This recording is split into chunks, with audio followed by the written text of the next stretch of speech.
Hello, everyone. Welcome to Season 4, Episode 11 of Deploy the Garrison. This time we're going to be talking about some tier lists. Tier lists?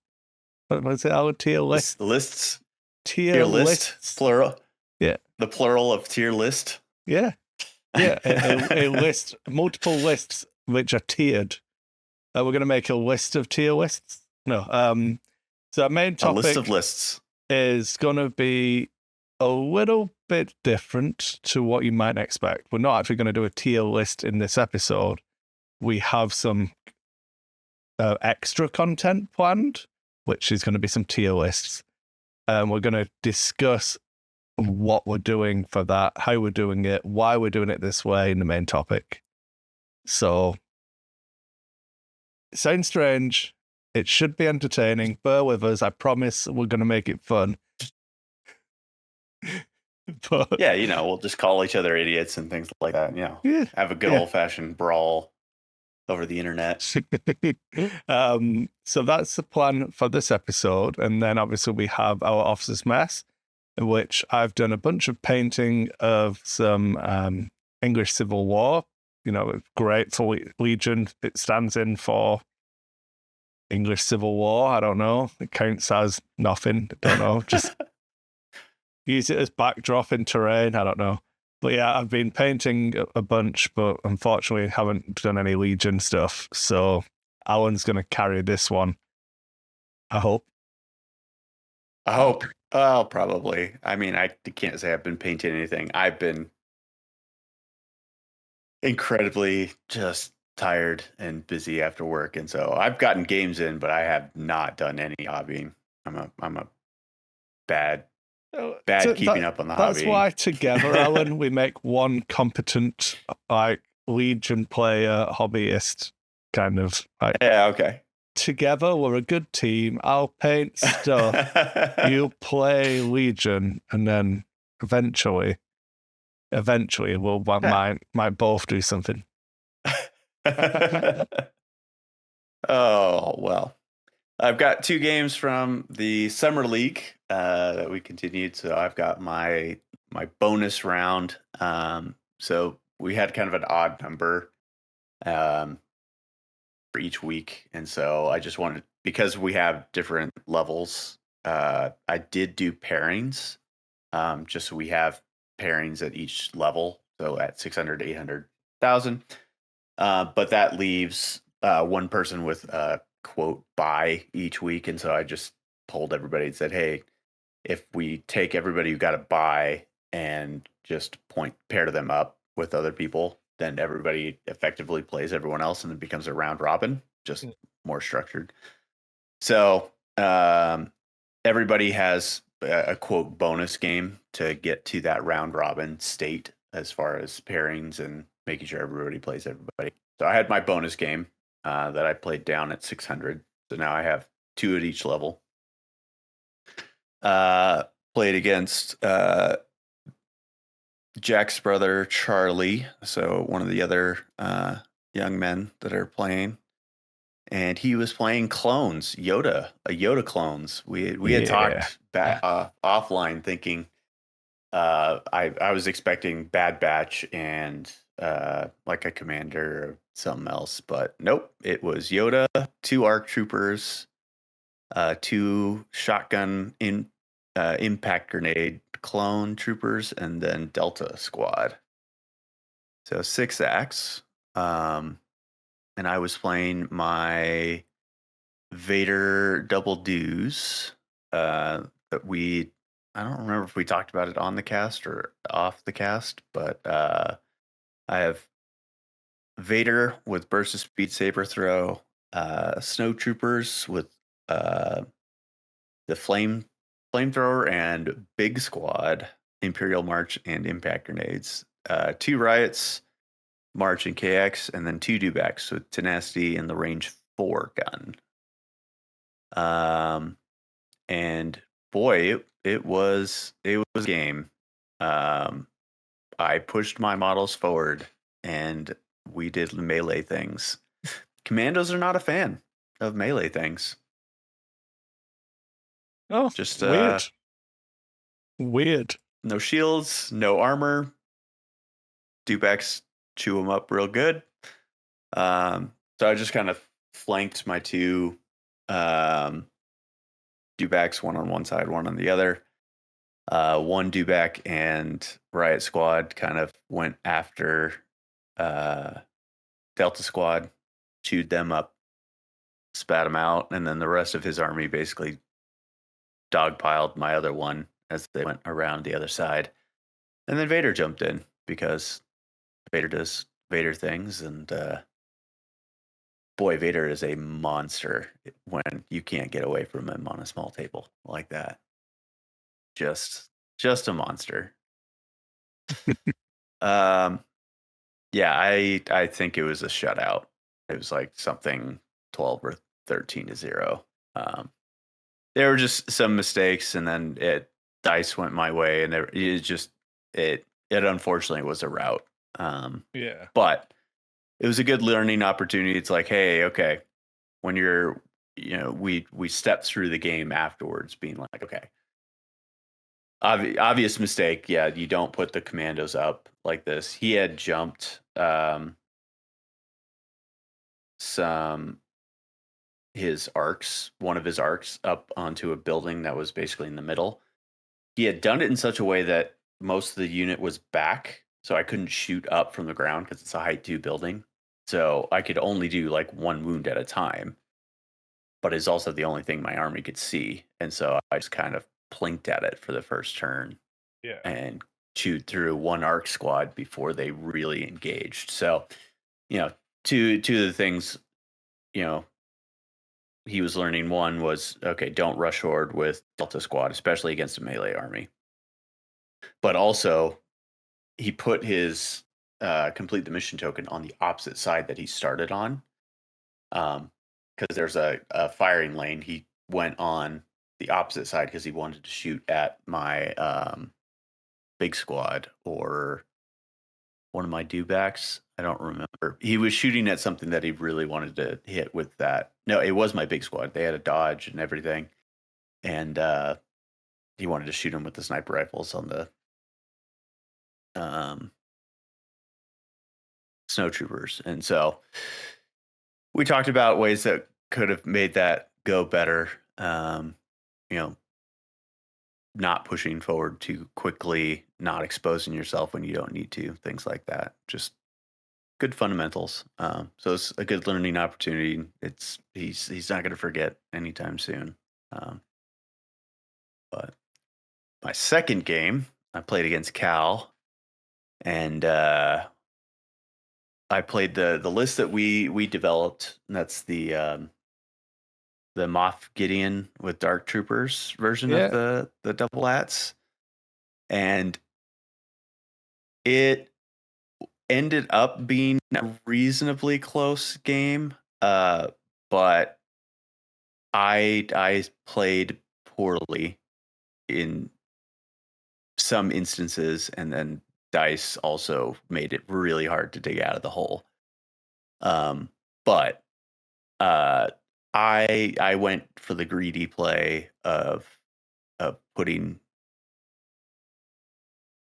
standing orders, trying to, and then hope the bag cooperated with me, and it didn't. And so my lat came out early against his tack strike, and the lat came out.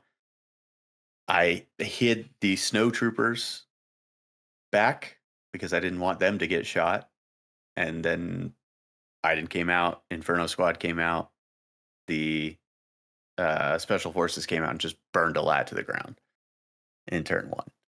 It came out, it dropped its load, it shot once, and then it died.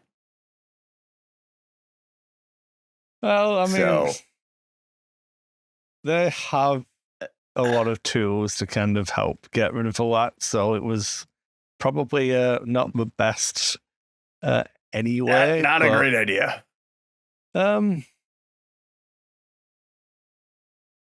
I mean, you played standing orders turn 1, so I sure did. There's the flip side of a coin, I suppose.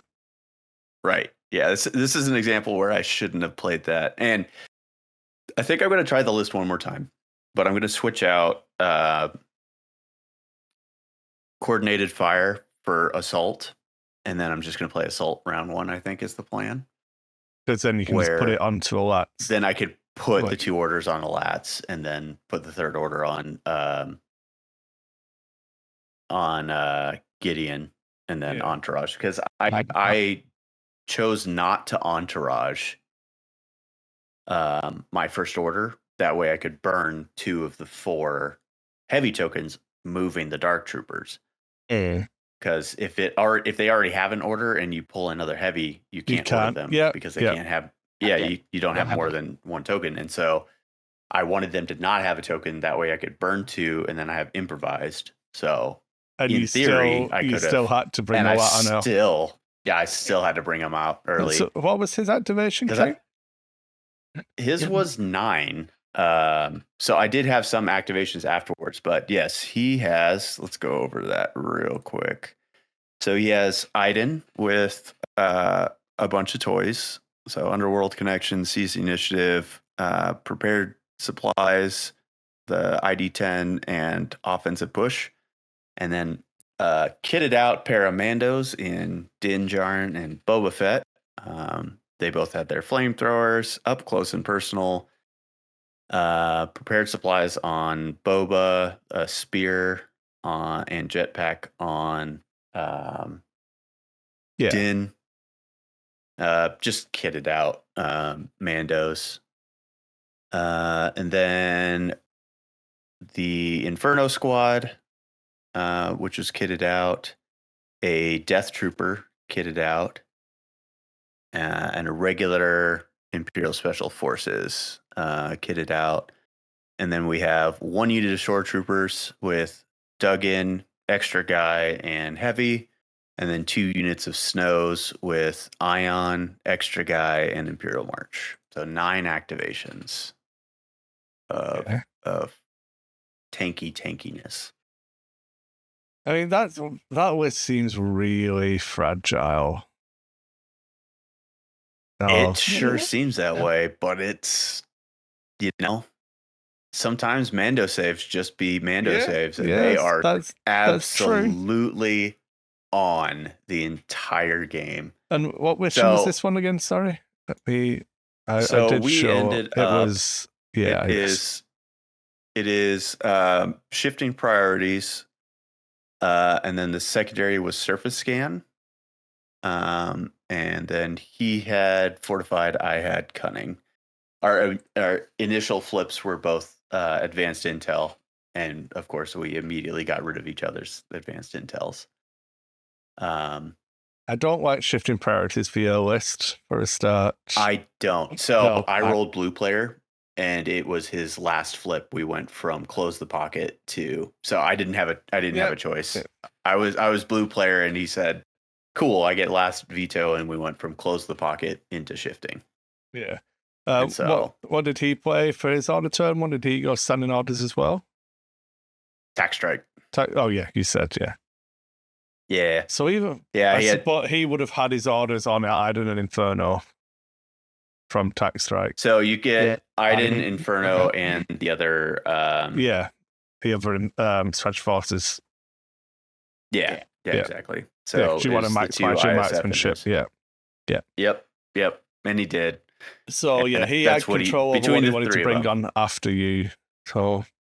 Correct. Yeah, it's not that unlikely for him to be able to bring them out, because he's got 9, so 6 orders he has to draw through to get there. You've got 10 orders, 9 units. So I have 11. I have 11 orders with 10 units. Yeah. So it's a weird interaction that, because passes are on units, it's not on activations anymore. Yeah. But you don't want to have to activate with transported units because, so you've only really got 8 before, or 9 before it becomes problematic. So, it's not that. It was really close, but I also pulled, I pulled the dark, or I pulled a heavy. Yeah. Went with the darks, pulled another heavy. Went with the darks before I could pull. I had 4 core in the bag, so I had 4 and 4. Yeah. No. Because I had two of my core, the transporter core had their orders, and then Gideon had his order. So I went with Gideon. I did pull one core, but either way, it was like 2 activations too soon that I got my first lat. So So it came on. It shot his. I think it ended up being a shore trooper. The shore trooper had activated, and so I could hit it without it being dug in. But I didn't really have a good shot, and then that was it. And it just burned to the ground. In hindsight, it's obviously easier to do because it's in hindsight. But right. Did you need to push them up at all? Do you think just bringing that lat on safe at the back was probably a better idea then? You don't get the advantage of the... Yes. Yeah, because, and I should have done this anyway, but yes, hindsight, I should have just basically bring them on to the edge of the table, because I wanted to, I back deployed from the transport anyway behind the building. So I deployed, looking at our picture here, there's this kind of long building with a flat roof on the left side. Yeah. So it went right in the middle. The lat did right between the right side of that building and the other small building. That's where it ended up. Yeah. And then I back deployed to the kind of the back left corner of that long building. That's where they were hiding. But yeah, I should have back deployed, and then I might have been out of range. Because he ended up deploying Inferno on top of the L-shaped building. And then the regular special forces were on the lower portion of that L-shaped building in the top left. And then Iden was down underneath the overhang on the ground on the backside of that L shape. For people on YouTube, the picture is up from the map. Obviously, if you're listening to a podcast, check it out on YouTube. Yes, please. You can see our ugly mugs, or at least my ugly mug. I cover my face when the map's up, but I'm back now. It's fine. Can't see me. Okay. Okay, John. Then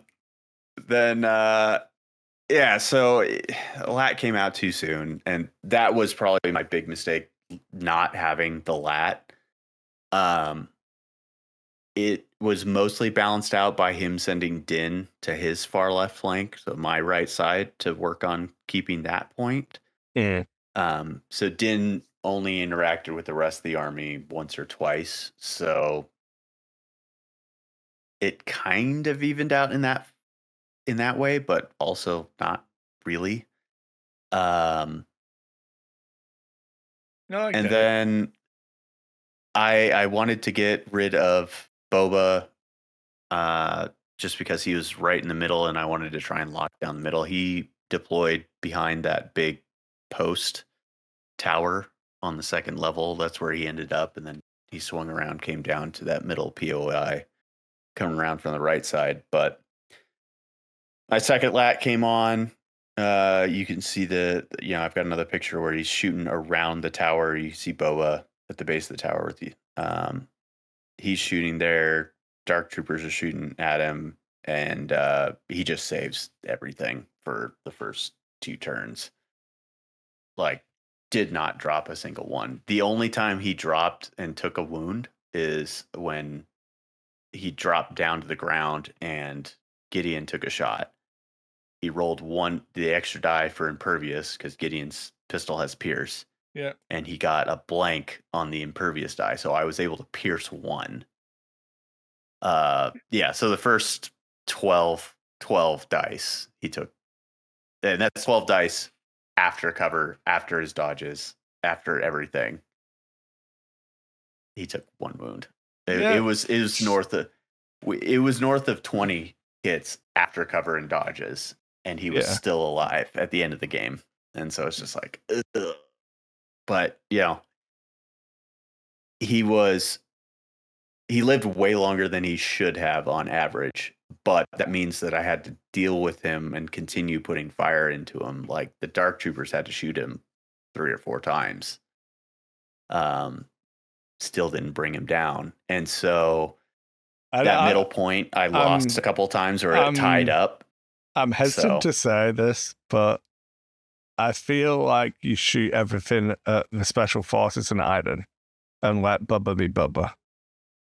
Yeah. Well, I mean, at some point I did. So right the turn before Moff went down, I did redeploy them over to that left side, and they started just mowing through, everything. Kind of, I was very more focused kind of left side, and everything shifted where I was pouring the fire into them. So I did wipe out everything on that left side. So Iden, Inferno, the Death Troopers, a bunch of Snow Troopers, they all kind of went down, but I spent too much effort, too much time kind of in that center trying to get that. And I was trying to be able to score that middle point. But Boba was either contesting it or securing it in a couple of his turns. Most of the time it was just contesting. So, I eventually got him down where he's at 1. It's like, okay, I just need to get 1 wound through. It'll probably, and I just keep trying to chip that one last wound, and it would not go through. And so it's just like, if I could get that, then the scoring comes back. My point it's a fallacy. I mean, it's you're still hyper focused on having to kill Bubba, right? Killing Bubba doesn't win you a game.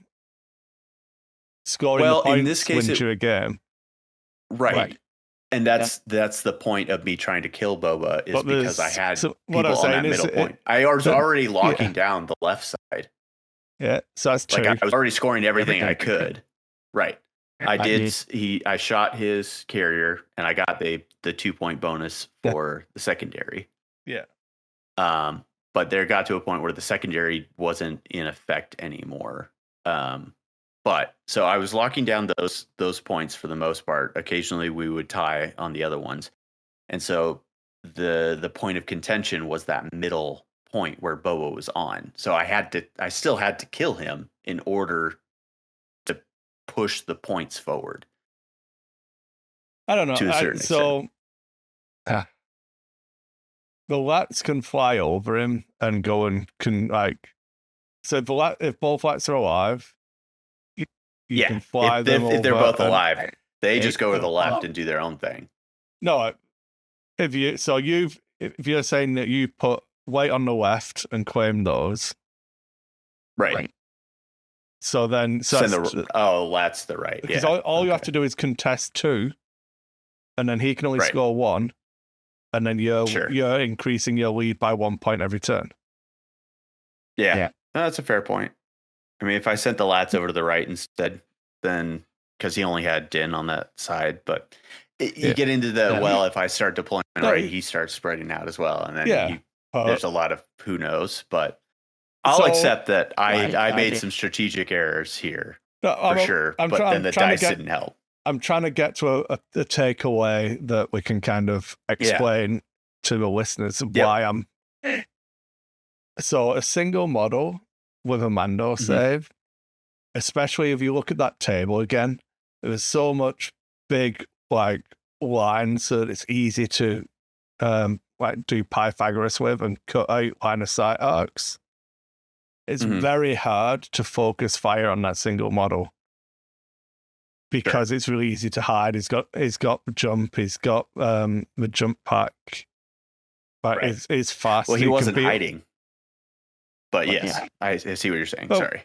So from the image I can see, it looks like he's tucked in behind that tower, right? Let me bring it back up again. So he eventually jumps. Yeah. So he eventually jumps back down below where kind of where the riots are. He's on the other side of the improvised barricade. Yeah. But what I'm saying is, and that's where he lives the rest of the game. Yeah. But where that lat is, if that lat was pointing at Inferno Squad on top of that building and shooting them, I think that's that's a more worthwhile use of that lat's firepower in that game. Again, because I'm taking that snapshot of that game state, right? Yep. Because they've got a worse save. You can ignore the cover because you'll be you could have not flown that far forwards because you'll be. I can't ignore them because that building, they're taller than the lat, so they would have still had cover. You could have landed back on that landing pad building. Oh, on the blue? Yeah, sure. Yeah. I was trying to put pressure. So this is at the very beginning of the game. This is after I'd lost the first lat. This is my second lat, and I was trying to spread out damage. So he came out and he was doing. This is turn 2. So he's doing a Tokyo drift coming over. So he's shooting everything. He's got the main gun and shells at Boba Fett. You got hypey on door gunners. You got hypey on door gunners. You got hypey on the door gun. Yeah, the usual issue, right? So again, remember what we spoke about for door gunners. It's not to get to spread your shots. You draw the line so you shoot your rockets and your primary at it, and then you shoot the same target again because you've sliced the pie. Yes. In this case, I didn't have range. I didn't have a way to move to get range to get all the guns because you went for Bubba. Unless I turned. If you'd have put everything into... Because in my if I were in your shoes, my focus would have been how can I shoot every weapon on this lat at the same target. Right. That's step 1. Gotcha. Okay. And that's what I'm like. I feel like I see. I would guess that what happened was the Darks were never going to make range, but they had range to Bubba. Or whatever the first shot was like, oh, he should have taken a wound there. And then it's like, oh, I'll show him. I'll get him next time. And then... Probably. Again, that's on me. Yeah. And then the dice just said, no, you may not. And then I'm like, I'll show you. Yeah. No. But again, it does come back to me being bad at the game. But I believe that when you sit back and look at that list, if you identified the things that are actually most threatening to you, it's Inferno and the Special Forces squad, because they have the ability to push through crits onto your armor. See, the list doesn't have a ton of impact, right? But that marksmanship can kind of push that damage curve up for him. So that's the thing that's going to threaten you more than Bubba. So Bubba can contest a point, whereas they can remove your things that can contest points, which is why I would focus in that matchup. Yeah. I don't know. Another mistake. I don't want to go too deep because it's all very valid points. Another mistake of getting into play patterns like we talked before is I'm like, oh, scanners, they just go on my lats. Should have put one on the dark troopers. And that was a mistake because the other lat went down. They dropped the scanners, so I had to send another unit to go pick those up. And it just, there's a comedy of errors that I could have played better and things went poorly. And oh well. But it ended up, he did get the bounty, and there was a chance that bounty was going to make the difference. But towards the end of round 5, he finally killed the second lat, which means I couldn't bring that over to contest a point. Yeah. And so the game ended 10-8 instead of 10-9 with that. That his extra point being the bounty he got on Moff. Yeah. So it still really ended. It's really good if you can get it because it's just a point now. There's none of this having to keep a bounty hunter alive. It just you score it immediately get it. Yeah. Yep. Yeah. It's good stuff. Yeah. But 8 to 10. It was still a reasonably close game with all the mistakes involved. So I don't feel too bad about it, and just more learning opportunity going forward into another one. I Well, think I'm going to try yeah. lats one more time, but I'm feeling maybe discouraged from a couple of bad games, but a couple of games with the lats, if they just it's that issue of I can't hold them back long enough. Even the game that I could hold them back a little bit more, they still ended up getting punked by speeder bikes and things and So, stuff. So like I don't know. the way I tend to use my photograph, which is the closest thing I have to them as a reference point, and obviously they're not quite as expensive. Right. Is that like one of them's going to die? So it's what I can do with the rest of the list whilst it's taking that amount of fire.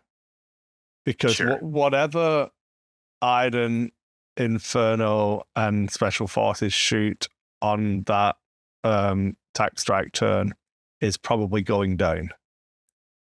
Right. So Yeah. And yeah. So I wonder if I shouldn't have just put my troops forward and like, hey, you can shoot my lat, or you can shoot the yeah, troops that are coming towards your face, right? Instead of yeah, hiding them, so that the I only target was the lat. because then Mm, if he comes out that aggressively on the lat next when you activate those troops, especially if you go with the snow troopers, I they are did too. likely, yeah, Yeah. they're likely in range of whatever he puts on to shoot you. Yeah. So that, Right. you know, Yeah. I guess I just didn't want them to get shot. I would have rather him shot the lat, but maybe I need to be a little more protective of the lat, or at least give especially him if you're putting the scanner on it, you do, yeah. the dilemma. Yeah. Yeah, right. But if I give him the dilemma of you could shoot the lat, or you could shoot the Imperial marching flame squad that's coming towards your face. You And know.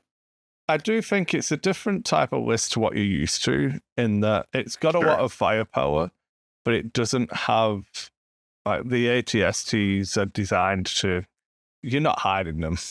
Like you can do funky stuff, No. which you did well when you'd like um, jump one in front of the other to kind of reduce shots coming in and that kind of thing to protect them. Right. But you're not like positionally, they're not as demanding as this list is. And Sure. the Yeah. That's true. having the dark troopers in there, there's a burden of execution on those as well because Yes. they are slow. You've got Moth, so Yeah. you get your one free. Oh, I messed that up. Let's start Mulligan. again. But Yeah. it's much better to be able to use that in turn 4 or 5 to win you the game than turn 2 or Yeah. 3 to recover from a bad positioning. Right. And I ended up using that to recover rather than Yeah. I'm going to this back point. Good luck. Right. Yeah.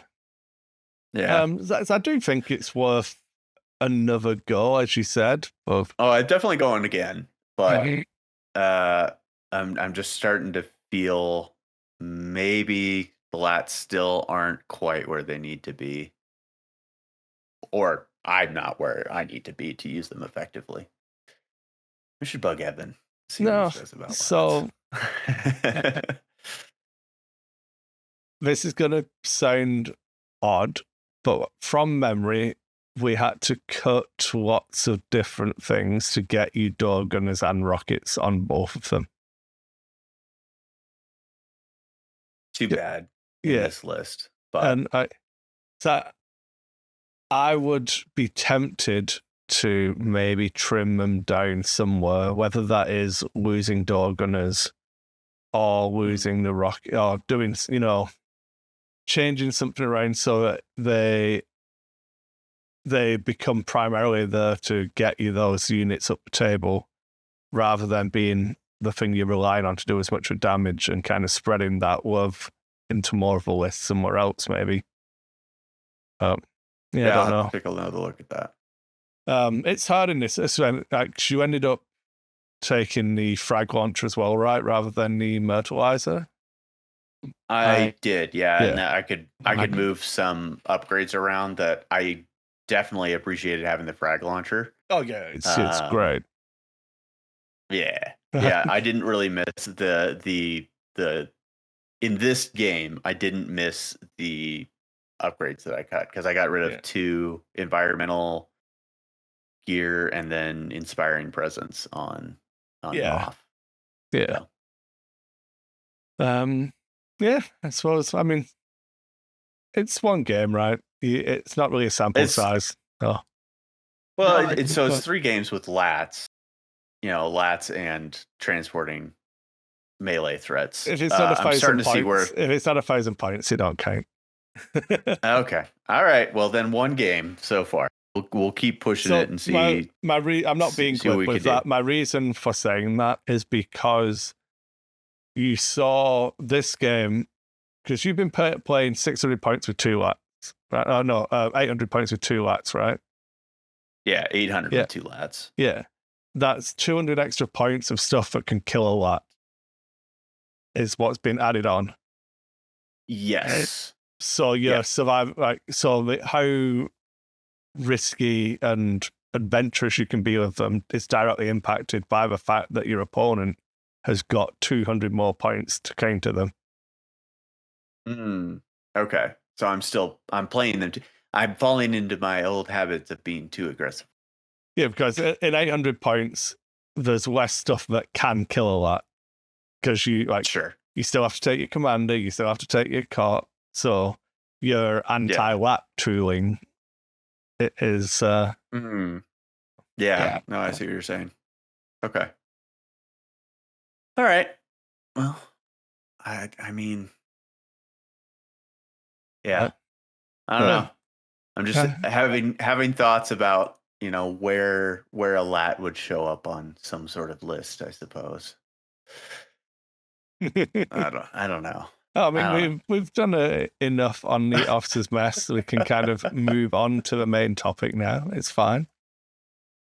So, do you want to introduce why we're gonna do this? Because it was your idea-ish. You brought it up, and I was like,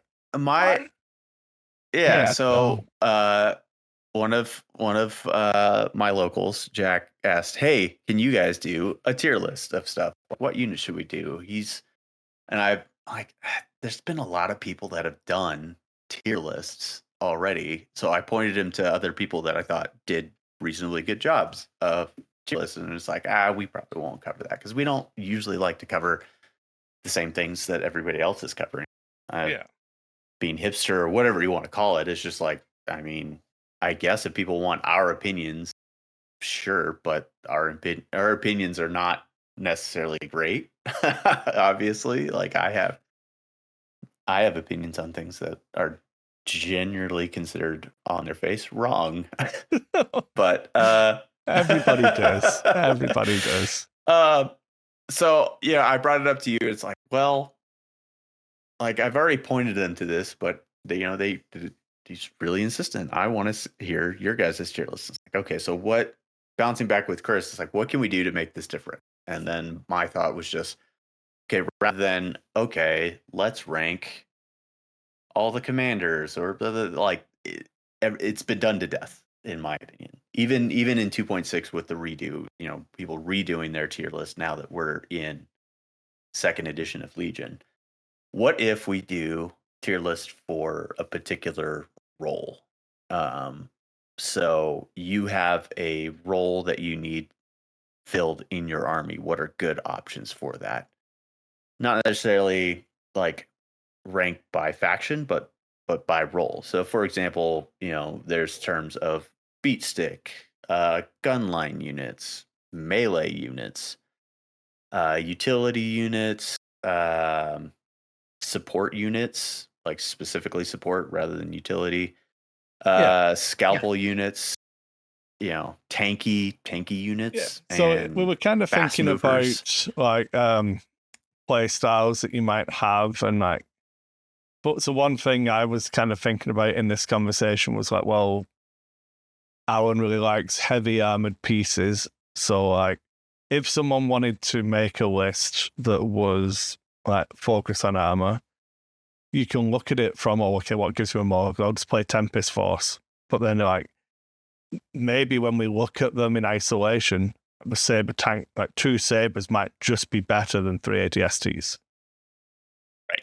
So when we kind Potentially. of look at that, it'll be like, well, the ATSTs are an A tier heavy, but if you want S tier, you've got to go here. So like, this is how you build a faction out around it. And so it was kind of going cross faction, but looking at, as Alan said, like roles for a unit, or like just trying to differentiate it enough that we're not just doing Republic units ranked.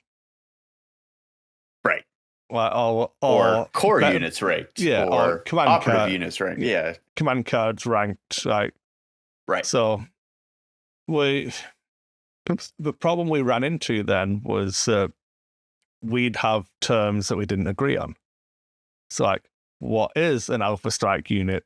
What is a fast unit? What is a beat stick? Was the one that we were back and forth on for quite a while. Like, yeah. So we thought we'd take some time to kind of discuss, because rather than doing this in the background, we figured that this would make a better episode. Because the other thing we didn't want to do was have a podcast episode, which is potentially listened to in just an audio format, going through a tier list, because that felt really dull. So it's like, well, if we do it, we should probably do it as ancillary content. So it won't replace the show. We'll keep doing the show once every 2 weeks. And then this will be stuff we kind of, maybe we'll record a batch of them and then we'll drop them intermittently kind of thing. But it was, if we do that, do we want to kind of have an explainer every time? Oh, no, we can just do the podcast episode and direct people to this. So that's where, timestamp here. This is where the tier lists are and how we're kind of approaching it. But also, there's a perfect opportunity if you disagree with what we define as our terms, or you have some feedback on what should or shouldn't be included. Join us on our Discord and let us know. Jump in, tell us a different type of unit we've not considered. Like we're not gonna try and map out everything. We're going to try and get the first couple, and then we'll probably record after this one. We'll probably record a tier list and kind of get that video ready to come out as well. But it's one of those things where we wanted to, as Alan said, do something a little bit different to what everyone else has been doing. And also, we always try to make sure there's some value to a content. Like we've punted episodes in the past because like we didn't really have anything that and as awesome as we both are, don't have to just sit and listen to us. It's fine. True. It is very true. Yeah. So do you want to kind of define a couple of them first? So we're not picking out units, remember? We're not making the tier list. We're just going to... Do you want to argue about beat sticks to start with? Or do you want to kind of... let's not hit that one first. Let's go somewhere where I think it's easy, and then we'll start fighting there. So, let's define fast movers. I have in my mind. Okay, these are units that you need to get around the battlefield quickly. You need to go, either change direction in a hurry. It's in the name. Things that can go fast, redirect, move quickly. So. My initial thought for that is anything that can move speed 3 every turn, or a unit that can move 3 times in a turn. Just to give it a little bit of more inclusivity and maybe get some off the wall discussion going with that. So all the regular suspects would be there. So all of the speeder bikes, Staps, etc., those would be fast movers. But maybe some off the wall would be droidicas. They can move speed 3, and they can do that every turn if they wanted to. So the thing about fast movers I thought was interesting is that it's very open-ended on how useful the unit is after it's got there. Sure. So like, if That's we not did, the point. The no, point is it goes fast. no, but then like, how do you make a tier list? Then is it literally just the fastest? Like, is the speed 3 speeder on it's on a largest base just the S tier, and then something that might like is the T-47 S tier because it's got the biggest base. It can move speed three times. But speeder bikes Maybe. can't be because their base is smaller, so they can't be S tier. They have to only be A tier, regardless of what Sure. the unit accomplishes once it gets there. No, I think it would be a ranking of their effectiveness and utility to whatever the rest of your list is doing. So, So yeah. one of the interesting things that we kind of discussed is obviously a unit can appear in more than one of these tier lists, right? Right. So Yeah, because there's different use cases. yeah. So like might have Mandos would be one of my highest scoring fast units, but they would also be pretty good at an Alpha Strike unit, you know. Sure, potentially. And that's like there's going to be obviously like a lot of overlap between an Alpha unit and a fast unit because that's something that kind of leans into an Alpha Strike, right? In that can the unit get there from be out of range and then be in range? And then delete something, right? Yeah.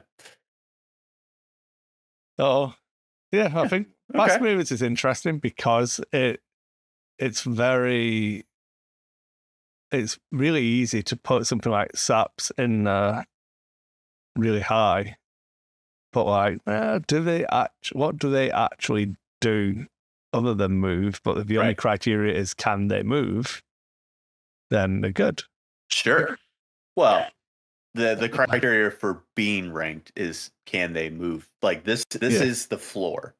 Now, how good are they relationally to what you have and what they do in your list? I think is where that would determine where they go. So stats belong on this list. Whether they score well depends. Effectiveness, so yeah, survivability. So you have so fast movers is the heading, and then you have more criteria to it. Then yeah. Right. Well, so there's criteria of who gets to be ranked, and then what we rank them on. Right. Yeah, right. So to be eligible to be in fast movers, you said something have to be able to move 3 times or have native access to speed 3. So that's what either qualifies be able you to move to play the game. You have to have one of those two things, and then you rank them on criteria other than just how fast they move. Correct. Right. Yep. That would be my thought is, okay, we need to define counts for this category, and then we can define how we rank them. Yeah, so that's a good opening for if we're doing one, it would be fast movers. So the units we judged on this all have either A or B, and then we're ranking them on survivability, firepower, usefulness, like interactions, blah blah blah, and then go into a tier list. Okay, yeah, I can see that. There you go. Yeah. So then, shall we define who gets to join in these other categories? To be fleshed out in future videos later. So, I mean, what one do you want to do? So you've got a fast mover. I think that like Alpha Strike units are fairly easy to do. Yeah. I think that's going to be something where it has a lot. Like I would say, dice pool needs to be 10 dice. 10 dice. Ooh. Yeah. I don't know. I mean, maybe that might be overly restrictive. 8 dice, you reckon? Like eight dice that could reliably get 5 or 6 hits. Something that is going to have a reasonable chance of taking out, say, a naked squad. 8 dice, and then what? Like it has to have the ability to shoot turn 1. Yes, and that can be from having infiltrate. It can be from having scout. Long range guns. Yeah, just being naturally fast. Yeah. Yep. Sure. Okay. Yeah, I think that would count as Alpha Strike. So, like Mandos, I think the bigger squads are just. That's why I said like 8 dice minimum, because some of those smaller Mando Yeah, squads can only Mando's get up only. to 8. You can do 2 for the 3 normal ones is 6, and then you have the gunslinger. Yeah, so that Yeah. gets them up to like 8 or 10. 9, That's right? 10. But is it 10? Okay. Pretty sure it's 4 dice for gunslinger. I think it's 2 whites in there though. Or maybe I'm thinking of rote cast, but yeah, whatever. Rook cast has 4. Yeah, the gunslinger only. Oh no, the gunslinger is also 4 dice. Okay, marksman's 3 dice. Yeah, it gets to 9. Okay, I'm gonna say 8. Yeah. I would say 8 would be the floor. Just so we can still include like You need D tier units. Yeah, so like Wookiees would be able to fit in there in some fashion. I mean, sleeper cell, these units that we've seen be Alpha Strike. It's really funny because so one thing that this does is that would preclude my fluttercraft from being the Alpha Strike. But and that's what I want to try to account for. My fluttercraft, but one fluttercraft doesn't really Alpha Strike everything. It's when all 3 of them. No, because you have it. Yeah, it's a saturation. Yeah, because even like one. So, but I mean, maybe that's okay because like 3 fluttercraft is 12 dice. Sure, but I was also thinking, but it's got to be a lower tier, right? Because it needs 3 of them, and you can't do it by itself. Yeah. So like Imperial speeder bikes in Blizzard Force, you have 4 sets of bikes. Yeah. That's same kind of thing. That's definitely an Alpha Strike style unit where 4 bikes crash into something at the end of turn 1 and wipe something off the board. Yeah. Right. So maybe a dice cap is probably not appropriate, but something that you can either take multiples of with the expressed option of deleting units turn 1. Yeah. Like you need to be able to, on average, reliably remove 1 or 2 units. I think that. So what about a dice cap doesn't have to come from one, like the entire source? Oh, sure. Okay. Yeah. Okay, so if the package has. So as an example, why I would argue it that way. But if you could 100% guarantee that all 4 of your speeder bikes got to come on last after my entire list, yeah, you can be an ST in Alpha Strike. But you can't. Sure. No. So if it works, it's S tier. But the fact that you can't guarantee it works because you have no agency in that, because there's a game to be played. Yeah. Yeah. So obviously it has to go down, right? Yeah. So and maybe that entry is Blizzard Force speeder bike, X4 speeder bikes. I don't know if there's actually an X in their name, so it's terrible. But yeah. So why don't we change the dice to, like, if you're taking multiples of the same unit, you have to have at least 12 dice. Yeah, we can. 10 dice. We could do 10. It's arbitrary, right? It doesn't have to be. Yeah, it's not a hard line, right? We can kind of go back and forth on it. Sure. So at some point we are going to do things like lightsabers. So then it'll be like, if you can take the dark saber, you get to come to a party, but don't expect to score highly. Or do you do it that you've got to have a force power? Well,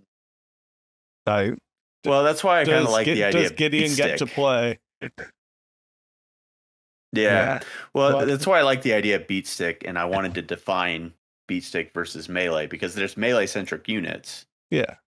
But beat sticks are generally considered differently than that. So, all beat sticks are going to be melee units, but not all melee units are beat sticks. Is kind of.